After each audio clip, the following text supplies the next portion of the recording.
Sa ngalan ng Ama at ng Anak at ng Espiritu Santo, Amen. ang pagpapala ng ating Panginoong Heso Kristo, ang pag-ibig ng Diyos Ama, at ang makikipagkaisa ng Espiritu Santo naway sumainyong lahat. At sumayo rin. Mga minamahal ko mga kapatid, hindi sapat ang kaalaman tungkol sa Panginoon at sa Ebanghelyong Kanyang hatid. Mahalaga ring isabuhay ang lahat ng itinuturo sa atin ni Jesus. Makipot ang pintuan tungo sa langit, kung kaya hindi madali ang makapasok sa kaharian ng Diyos. Upang tayo ay maging marapat gumanap sa banal na pagdiriwang, aminin natin at pagsisihan ang ating mga kasalanan. Inaamin ko sa makapangyarihang Diyos at sa inyo mga kapatid, na lubha akong nagkasala sa isip, sa salita at sa gawa, at sa aking pagkukulang. Kaya isinasamo ko sa mahal na Birheng Maria, sa lahat ng mga anghel at mga banal, at sa inyo mga kapatid, na ako'y panalangin sa Panginoong ating Diyos. Kawaan tayo ng makapangyarihang Diyos, patawarin tayo sa ating mga kasalanan, at patnubayan tayo sa buhay na walang hanggan. Amen. Panginoon, kaawaan mo kami. Panginoon, kaawaan mo kami. Kristo, kaawaan mo kami. Kristo, kaawaan mo kami. Panginoon, kaawaan mo kami. Panginoon, kaawaan mo kami.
Manalangin tayo.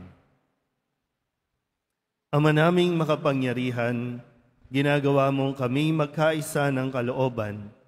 Ipagkaloob mo ang iyong mga utos ay aming mahalin.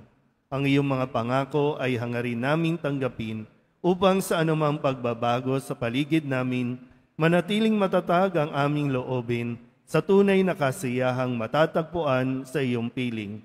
Sa pamamagitan ni Jesucristo, kasama ng Espiritu Santo, magpasawalang hanggan. Amen. Magsiupo muna ang lahat. Pagbasa mula sa aklat ni Propeta Isaías. Ito ang sinasabi ng Panginoon. Nalalaman ko ang iniisip nila at mga ginagawa. Darating ako upang tipunin ang lahat ng bansa at mga taong iba't iba ang wika. Nalalaman nila kung gaano ako kadakila. Malalaman din nila ako ang nagpaparusa sa kanila. Ngunit magtitira ako ng ilan upang ipadala sa iba't ibang bansa. Susuguin ko sila sa Tarsis, sa Pul, at sa Lydia, mga dakong sanay sa paggamit ng pana. Magsusugo rin ako sa Tubal at Laban, at sa mga baybaying hindi pa ako nababalita sa aking kabantugan. Ipahahayag nila sa lahat ng bansa kung gaano ako kadakila. Bilang handog sa akin sa banal na bundok sa Jerusalem, ibabalik nila ang mga kababayan ninyo buhat sa pinagtapunan sa kanila.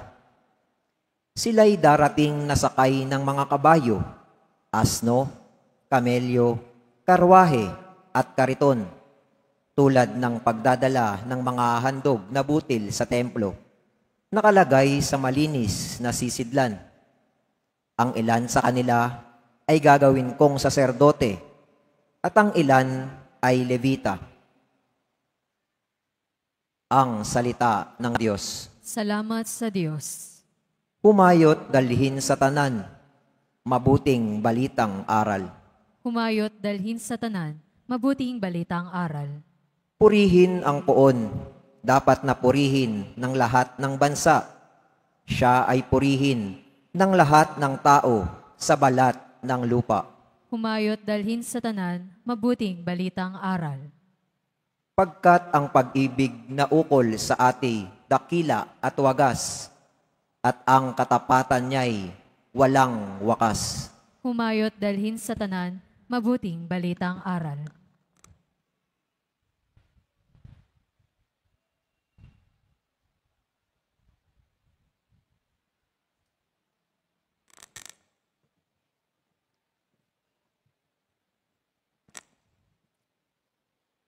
Pagbasa mula sa sulat sa mga Hebreo. Mga kapatid, nalimutan na ba ninyo ang pangaral ng Diyos sa inyo bilang mga anak niya, mga salitang nagpapalakas ng loob ninyo? Anak, huwag kang magwalang bahala kapag itinutuwid ka ng Panginoon, at huwag panghinaan ng loob kapag ikaw ay pinarurusahan niya. Sapagkat pinarurusahan ng Panginoon ang mga iniibig niya at pinapalo ang itinuturing niyang anak. Tiisin ninyo ang lahat bilang pagtutuwid sa inyo ng isang ama, sapagkat ito'y nagpapakilalang kayo'y inaari ng Diyos na kanyang mga anak. Sinong anak ang hindi itinuwid ng kanyang ama? Habang tayo'y itinutuwid, hindi tayo natutuwa, kundi naghihinagpis. Ngunit pagkaraan niyon, lalasap tayo ng kapayapaan, bunga ng matwid na pamumuhay. Kaya't palakasin ninyo ang inyong lupaypay na katawan at tipunin ang nalalabi pang lakas. Lumakad kayo sa daang matwid upang hindi tuluyang mapilay, kundi gumaling ang paang nalinsad. Ang salita ng Diyos. Salamat sa Diyos. Magsitayo na po ang lahat.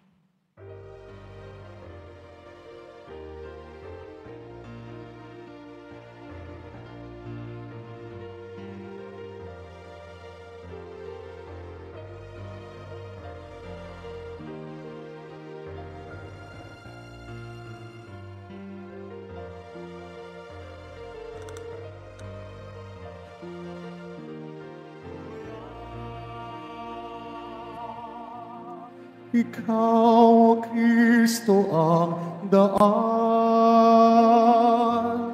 ang katotohanan at buhay,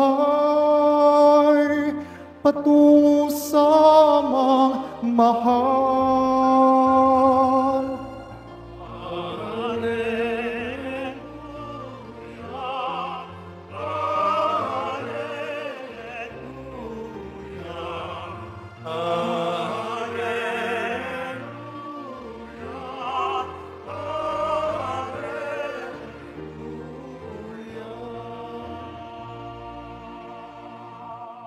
Sumainyo ang Panginoon.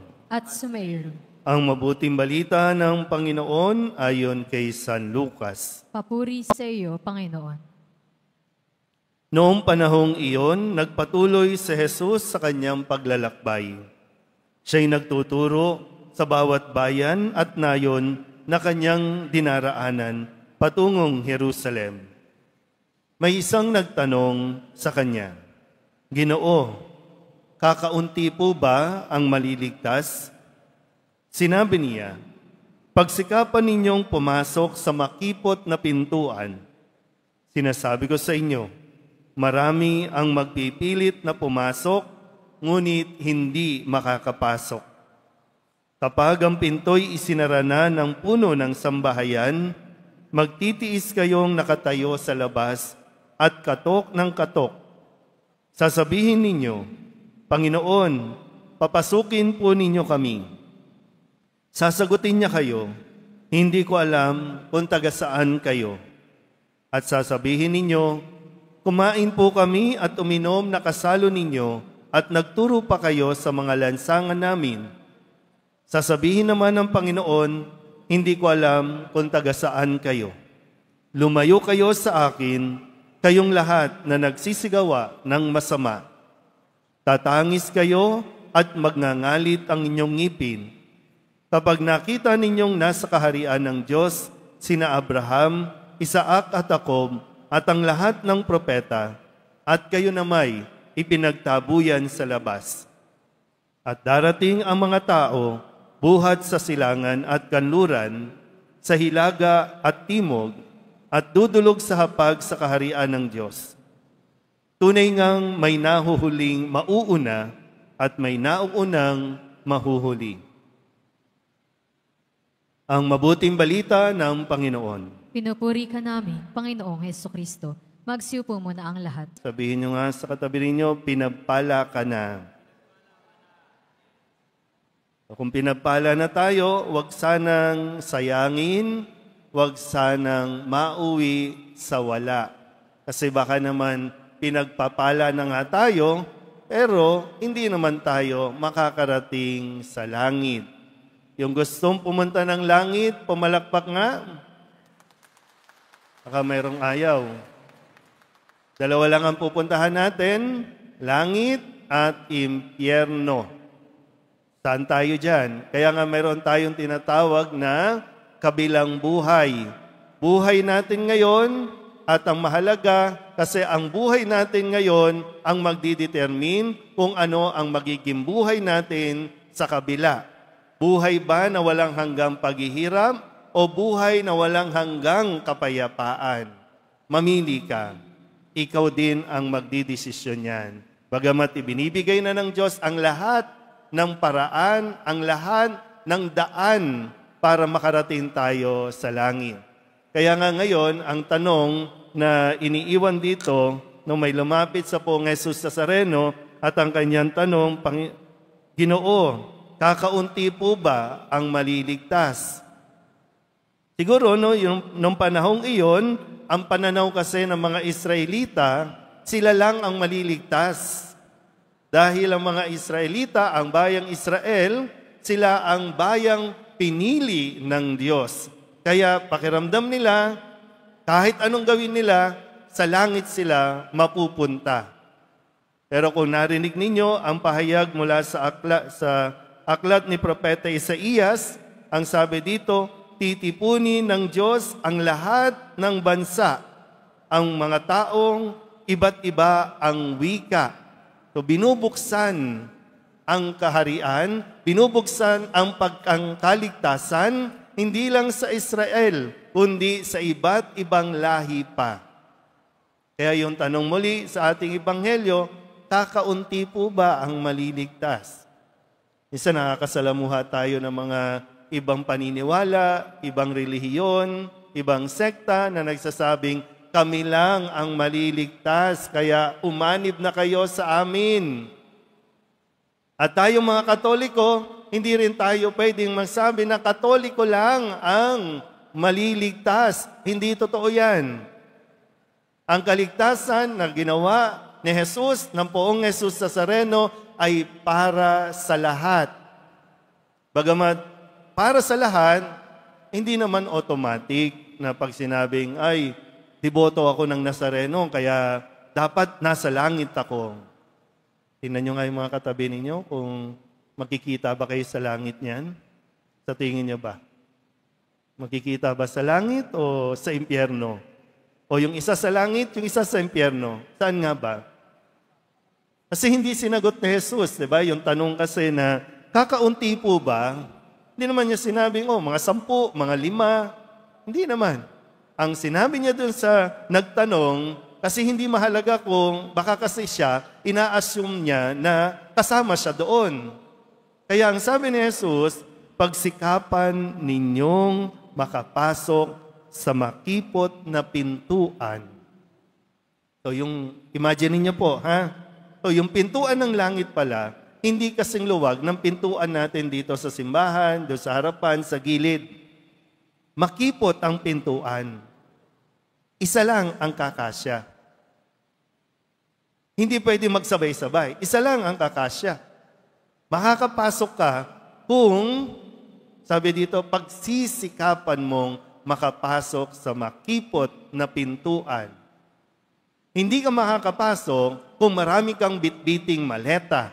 Hindi ka makakapasok kung maraming nakadikit sa iyo. Tatanggalin mo at kailangan mong tanggalin yan. Mahihirapan ka, masasaktan ka, pero kung gusto mong makapasok sa langit, alisin mo. Kahit alahas, kahit singsing, o kung anumang mga kayamanan, hindi yan kakailanganin. Iiwanan mo yan. Kahit ang karelasyon mo, iiwanan mo yan. Pero ang tanong, yung karelasyon mo ba, sa tingin mo, nagdadala sa iyo sa langit o nagdadala sa iyo sa kapahamakan? Kung yung karelasyon mo ngayon, pag-isipan mo na ng mabuti, kung yan ba ang magiging daan o nakakatulong sa iyo para makapasok sa langit, stay. Pero kung sa tingin mo, yan ay magdadala sa iyo sa impyerno, iwan mo na hanggat maaga pa.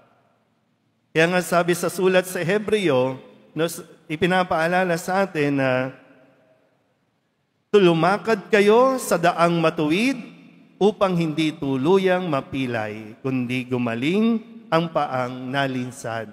Lumakad sa daang matuwid.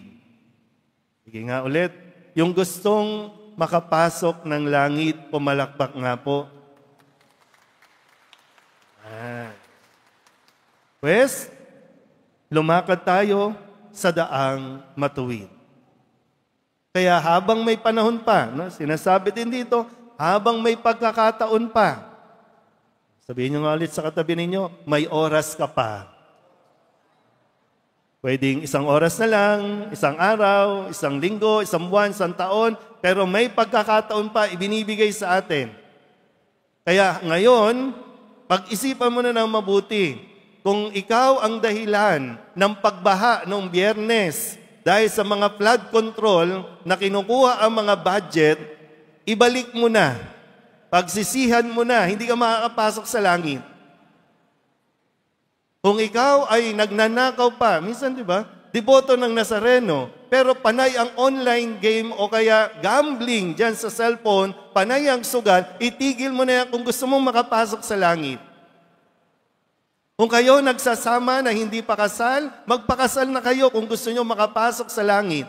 Ay, kung nagsasama naman kayo, hindi kayo dapat magsama, maghiwalay na kayo kung gusto mo makapasok sa langit. Ano nang gagawin natin? Puro taas lang tayo ng kamay sa poong Nazareno. Ang gusto ng Nazareno, makasama tayo sa langit, hindi lang dito sa lupa.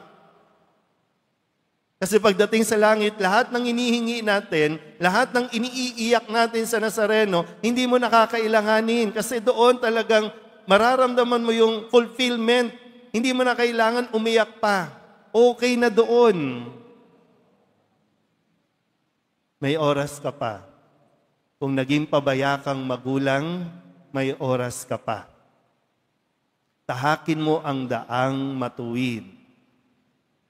Matuto tayong magtiis. Pagtiisan natin ang buhay dito. Hindi madali.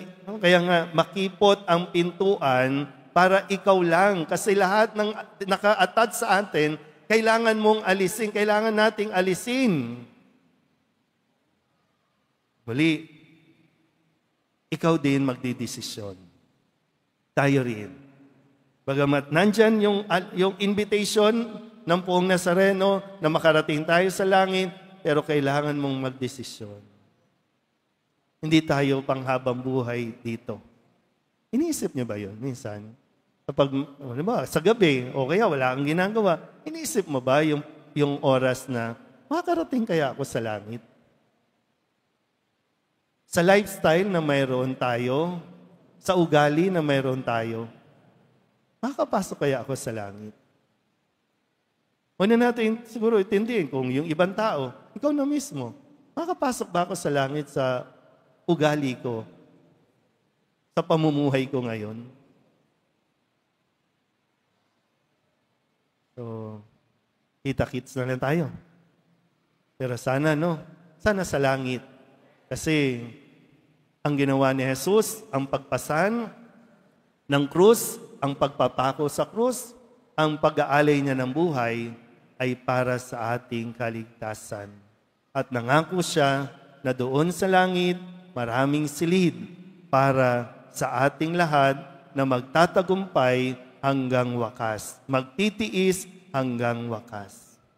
Amen?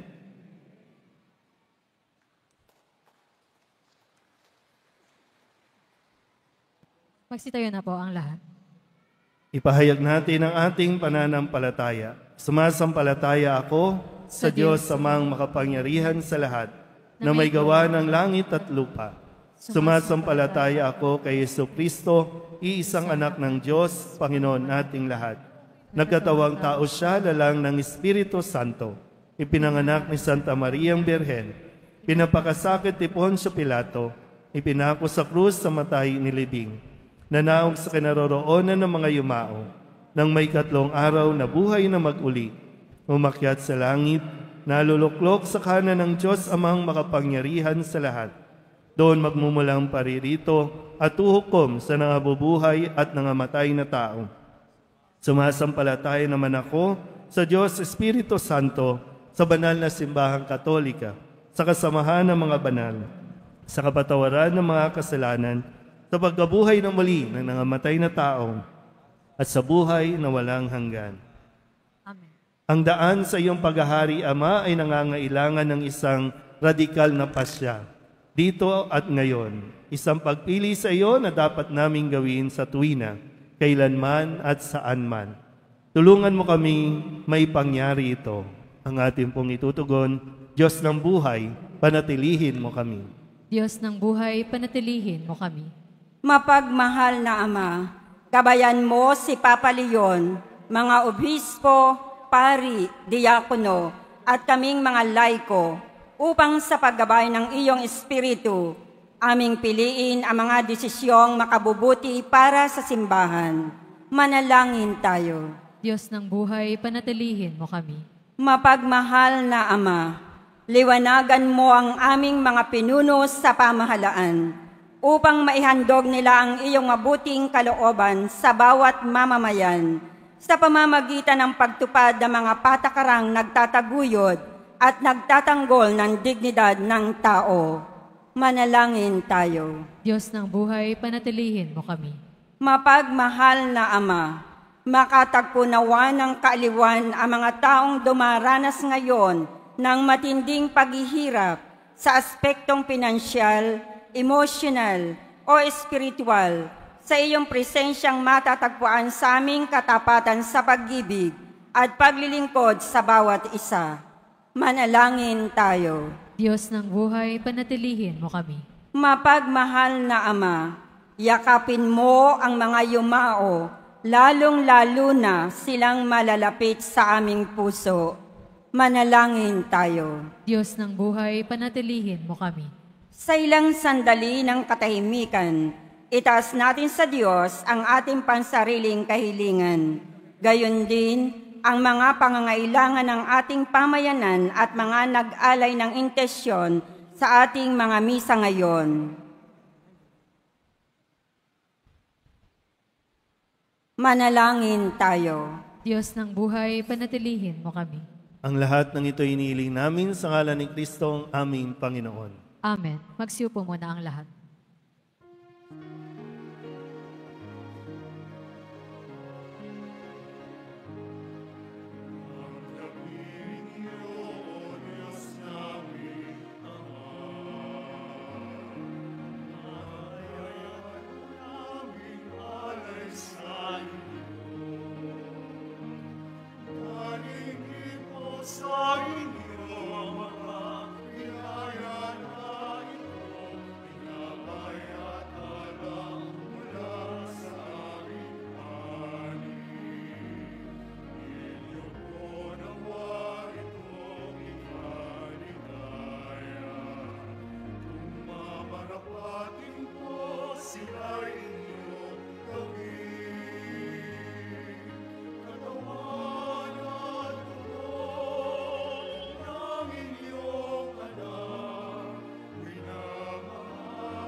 Sitayo na po ang lahat. Manalangin kayo mga kapatid upang paghahain natin ay kalugdan ng Diyos Amang makapangyarihan. Tanggapin nawa ng Panginoon itong paghahain sa iyong mga kamay, sa kapurihan niya at karangalan, sa ating kapakinabangan at sa buong sambayanan niya banal. Ama naming lumikha, pinagkamit mong kami ng iyong pagkupkop, pakundangan sa isang pampalagi ang paghahandog, kaya't sa iyong sambayanan ay iyong ipagkaloob ang pagkakaisa at kapayapaang nagbubuklod, bunga ng aming mga alay na iyong ikinalulugod sa pamamagitan ni Jesucristo kasama ng Espiritu Santo magpasawalang hanggan. Amen. Sumainyo ang Panginoon. At sumayo rin. Itaas sa Diyos ang inyong puso at diwa. Itindaas na namin sa Panginoon. Pasalamatan natin ang Panginoong ating Diyos. Marapat na siya ay pasalamatan. Ama naming makapangyarihan, tunay ngang marapat na ikaw ay aming pasalamatan. Sa iyong kagandahang loob, kami iyong ibinukod upang iyong maitampok sa kadakilaan mong lubos. Kahit na ikaw ay aming tinalikdan, dahil sa aming pagkasalawahan, gumawa ka pa rin ng magandang paraang may manguna sa amin para ikaw ay balikan. Kaya't ang iyong minamahal na anak ay naging isa sa mga taong hamak upang may kapwa kaming makapagligtas sa aming pagkapahamak at pagkaligaw ng landas. Kaya kaysa ng mga anghel na nagsisiawit ng papuri sa iyo, na walang humpay sa kalangitan, kami nagbubunyi sa iyong kadakilaan. Santo, Santo, Santo, Panginoong Diyos ng mga hukbo, napupuno ang langit at lupa ng kadakilaan mo.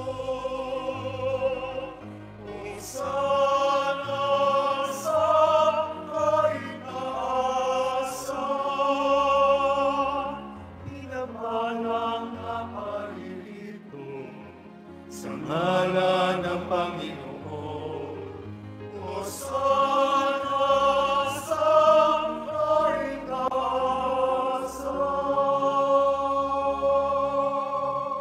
Magsilhod po ang lahat. Ama naming banal, ikaw ang bukal ng tanang kabanalan.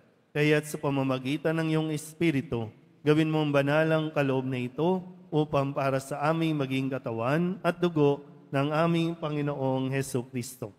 Bago niya pinagtiis ang pusang loob na maging handog, hinawakan niya ang tinapay, pinasalamatan kaniya, pinaghati-hati niya iyon, iniabot sa kanyang mga alagad at sinabi, Tanggapin ninyong lahat ito at kanin, ito ang aking katawan na ihahandog para sa inyo.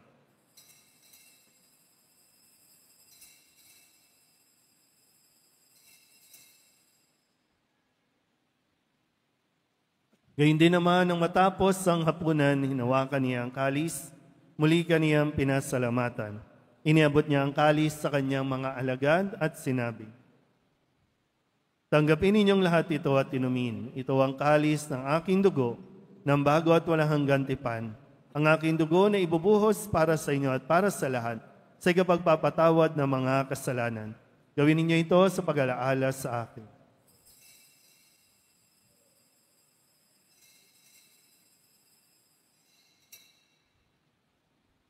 Magsitayo na po ang lahat. Ipagbunyi natin ang misteryo ng pananampalataya. Si Kristo'y namatay, si Kristo'y nabuhay, si Kristo'y babalik sa wakas ng panahon. Ama, ginagawa namin ngayon ang pag-alaala sa pagkamatay at muling pagkabuhay ng iyong anak. Kaya tiniaalay namin sa iyo ang tinapay na nagbibigay buhay at ang kalis na nagkakaloob ng kaligtasan. Kami napapasalamat dahil kami iyong minarapat na tumayo sa harap mo para maglingkod sa iyo.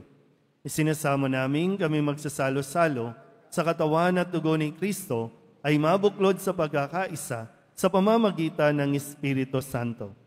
Ama, lingapin mo ang iyong simbahang laganap sa buong daigdig. Puspusin mo kami sa pag-ibig kay San Leon na aming Papa at ni Jose na aming Obispo at ng Tanang Kaparian. Alalahanin mo rin ang mga kapatid naming nahimlay na may pag-asang sila'y muling mabubuhay, gayon din ang lahat ng mga pumanaw. Kawaan mo sila at patuloyin sa iyong kaliwanagan. Kawaan mo at pagindapating kaming lahat na makasalo sa iyong buhay na walang wakas. Kaysa ng mahal na Birheng Maria na ina ng Diyos, ng kabiyak ng puso niyang si San Jose. Kaysa ng mga apostol at ng lahat ng mga banal na namuhay dito sa daigdig ng kalugod-lugod sa iyo, may pagdiwang nawa namin ang pagpupuri sa ikararangal mo sa pamamagitan ng iyong anak na aming Panginoong Heso Kristo.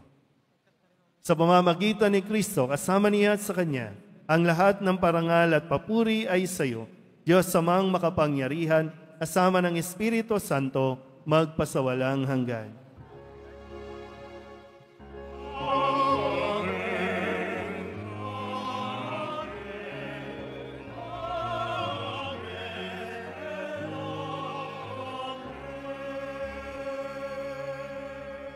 Sa tagubili ng manakagagaling na utos at turo ni Jesus sa Panginoon natin at Diyos, ipahayag natin ang lakas loob.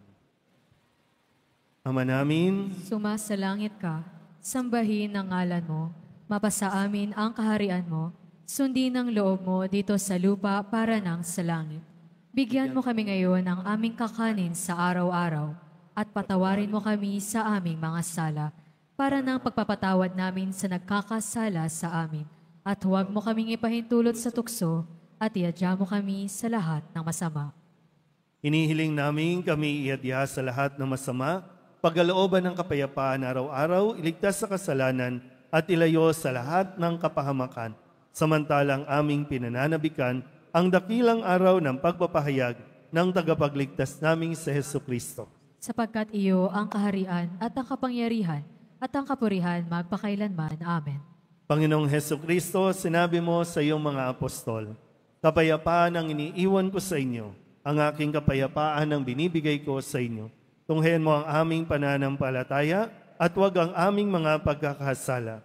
Pagkalooban mo kami ng kapayapaan at pagkakaisa ayon sa iyong kalooban, kasama ng Espiritu Santo, magpasawalang hanggan. Amen. Ang kapayapaan ng Panginoon ay laging sumainyo. At sumaiyo rin. Mabigayan po tayo ng kapayapaan sa isa't isa.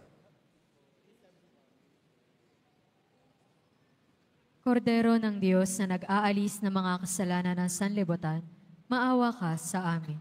Kordero ng Diyos na nag-aalis ng mga kasalanan ng sanlibutan, maawa ka sa amin. Kordero ng Diyos na nag-aalis ng mga kasalanan ng sanlibutan, ipagkaloob mo sa amin ang kapayapaan. Magsiluhod po ang lahat.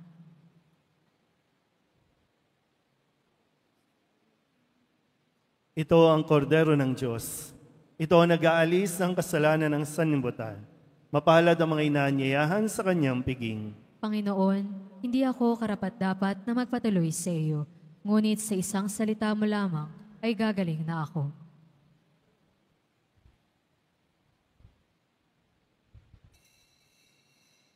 Para sa lahat ng tatanggap ng banal na komunyon, sasagot po tayo ng amen, pagkasabi ng pari o na lay minister ng katawan ni Kristo, at isubo agad sa bibig bago umalis sa harapan ng pari o lay minister.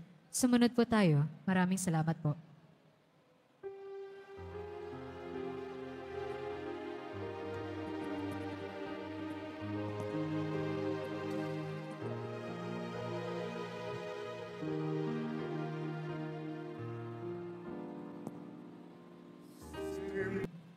Magsitayo na po ang lahat.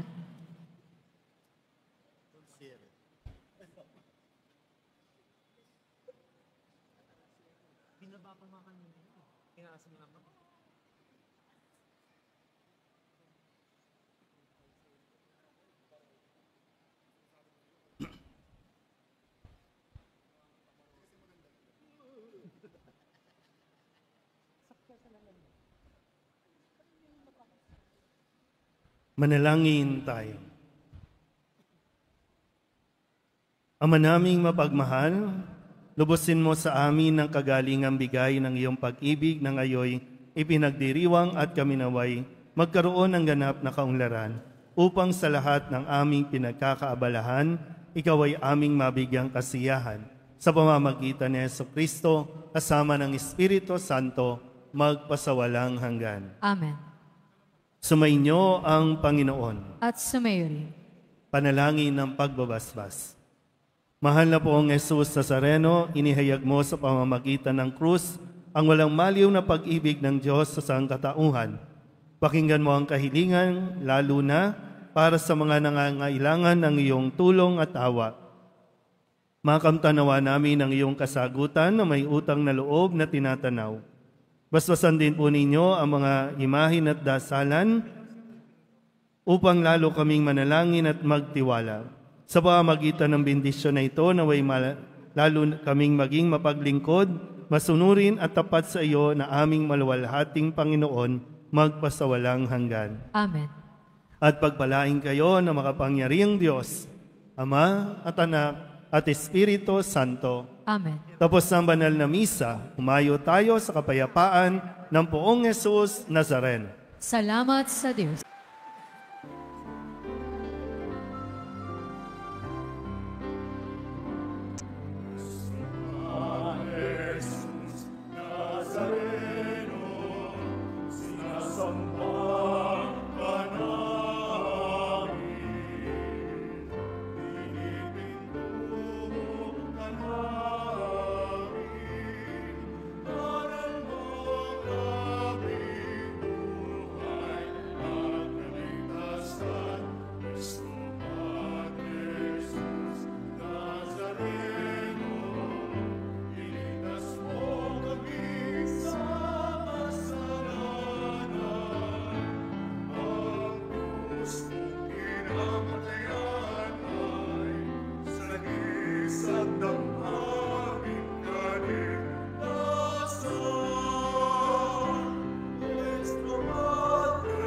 Padre